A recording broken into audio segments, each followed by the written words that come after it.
So I'm going to do a very quick update on what's happening in some of the standard realm around digital twins. Very quick first one on BSI. I was remiss that I had to put at least one slide in. I'll just make the point that BSI is made up principally really of four parts. I sit in the first one, knowledge solutions, which is the standard side. So if anyone has any questions on anything related to training, certification, everything else, I know nothing about it, do not ask. But if it's on the standard side, that's where I sit. I'm principally looking and trying to understand the market in this sort of area, which is why you often see me in and around these calls. For the focus of today, I'm going to focus on what I've considered to be, for our audience, some of the key committees making some work around digital twins. I'll go into each one in a bit more detail.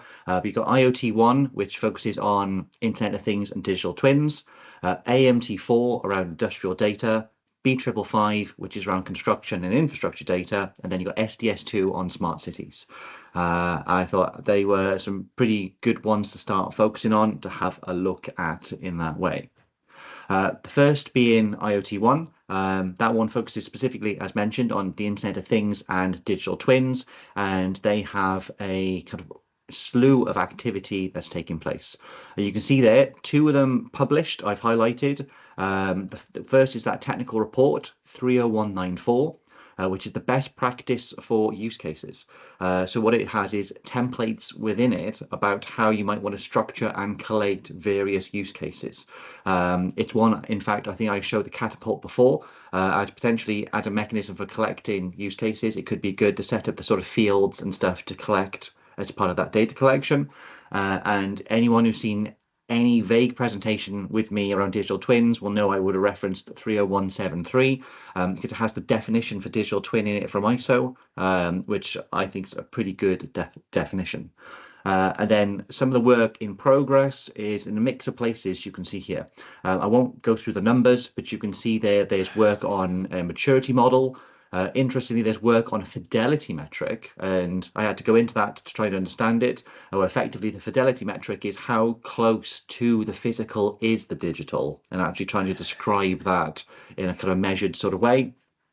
Work on reference architectures, as you might expect, and then there's bits then about how you maybe extract data from things, or how you connect things into data spaces, which seems to be a phrase they're using for that kind of SharePointy hosted different sort of bits are those various data spaces and how you might connect into those. So again, that could be useful from a national digital twin or a twin of twins style process. On the fidelity point of view, here's one of the figures I've pinched out of it. It is work in progress, but you can see here that they're looking at this idea of space, time, and context being the main sort of areas where they might judge fidelity. They have noted there 3D in brackets, so it's not necessarily 3D, but you're looking at how close the shape is, how quick the latency is, what's being captured, and those sorts of things around the fidelity. A lot of that work seems to be based off some of the healthcare work around human digital twins, and they've kind of extrapolated it to be more consistent in other bases. AMT4 are doing a fair bit of work as well. They're the ones probably best known for their digital twin framework for manufacturing series, the ISO 23247 series. When we still had CDBB, I think we had a lot of attention put onto that series, thinking could we do something similar for the built environment, which didn't quite work out, but we'll touch on maybe something similar to that a little later on. They're also interested in some work around use case management, and you can see there they've gone specifically into semiconductor ingot growth processes, which I won't bore you with now, but to show you that they are now branching into specific use cases and how they are managed, so moving into that much more tactical space of what they're talking about, and are also looking at fidelity as well. So you can see some common themes coming across in the way that they're working. And then some of the stuff they're working on, you can see stuff there around interface architectures, this idea of a digital thread for a digital twin, which sounds quite interesting in that sort of way. And then also how you might stitch them together from a composition point of view. So again, very similar themes of connecting twins and twin systems together in those sorts of ways. In terms of looking at some of the fidelity stuff, I saw this very interesting figure here around the life cycle. Obviously from a, so it has a sort of built environment sort of process to it, but you can see what they've called the physical twin being the actual thing. In the design process, it doesn't sort of exist. And then as you get through construction, there's that spike of going from not really being there to being there. And you then go from that kind of artificial model up to something that might eventually mirror the physical and then have sensors to augment it. So I thought there's quite an interesting interplay there between not having it and being there and some of those life cycle elements. But again, this is very much work in progress. In our own construction area, no published standards directly on digital twins, but the interesting one that's happening in Europe is they're looking at a standard on digital twins applied to the built environment.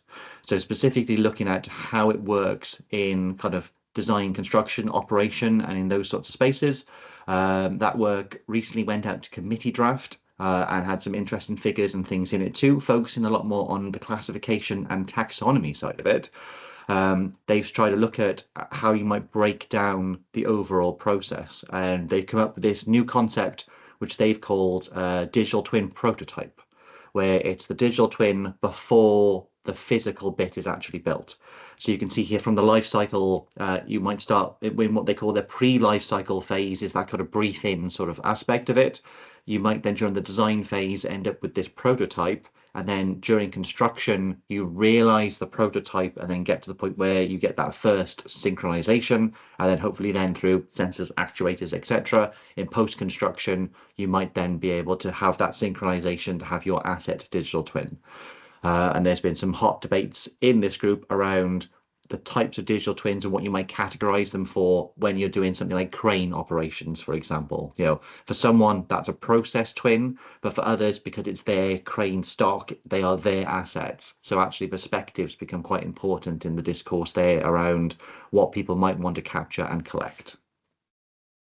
And then from a smart cities point of view, again, no specific published standards on it, although there was a very good white paper a while ago on the subject of city information modeling and urban digital twins, bringing that scale of level, and they are currently writing a technical specification, which is almost like a pre-standard in that way, which is looking at the gap analysis around the standards needed to realize these things.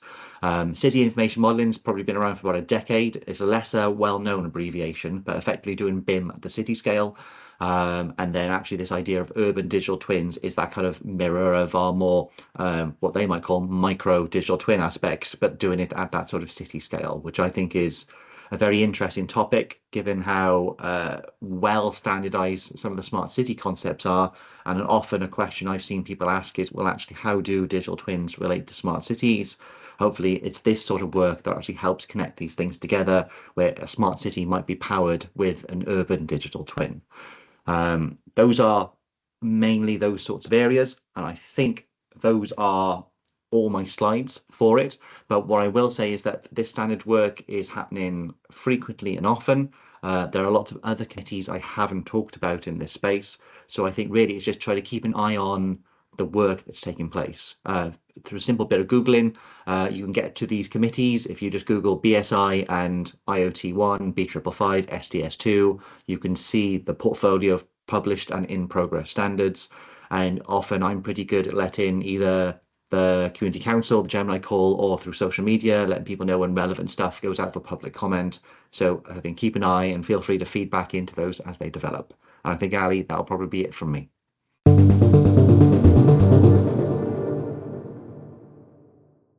Dan, how important do you think is the life cycle element? And do you think more work needs to be done in developing standards and conversations around life cycle, which would prompt organizations to consider it more in their digital twin projects? I think the short answer is I think the life cycle bit's massive. The old report I've been reminded by recently is there's a Richard Saxon report called Be Valuable.